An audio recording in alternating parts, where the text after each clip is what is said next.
ভারত পাকিস্তান সম্পর্কের উত্তেজনা বাড়ার মধ্যেই বাংলাদেশের প্রসঙ্গ তুলে ভারতের প্রধানমন্ত্রী নরেন্দ্র মোদীর তীব্র সমালোচনা করেছেন পশ্চিমবঙ্গের তৃণমূল কংগ্রেস নেতা কীর্তি আজাদ। তিনি দাবি করেছেন, কাশ্মীরের পেহেলগামে হামলাকে মোদী সরকার নাটক হিসেবে ব্যবহার করছে, যার উদ্দেশ্য রাজনৈতিক সুবিধা আদায়।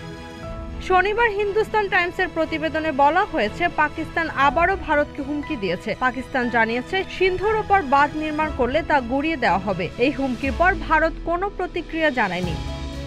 এই পরিস্থিতি নিয়ে মোদী সরকারকে কাঠগড়ায় তুলে কীর্তি আজাদ বলেছেন, দেশের গোয়েন্দা বিভাগ পুরোপুরি ব্যর্থ। বিজেপি পশ্চিমবঙ্গে বাংলাদেশিদের অনুপ্রবেশ নিয়ে শোরগোল করছে, অথচ নিজের দেশের মধ্যে জঙ্গি ঢুকিয়ে যুদ্ধ নাটক করছে। তিনি আরও বলেন, বিজেপির আসল উদ্দেশ্য দেশের ভিতরে পরিস্থিতি অস্থিতিশীল করা। কীর্তি আজাদ মোদী সরকারের তীব্র সমালোচনা করে বলেন, মোদী পেহেলগামে যেতে পারেননি, কাশ্মীর ইস্যুতে সর্বদলীয় বৈঠকে থাকতে পারেননি, অথচ বিহার সফর করছেন বিধানসভা নির্বাচনের জন্য। এর চেয়ে আর লজ্জার কি হতে পারে?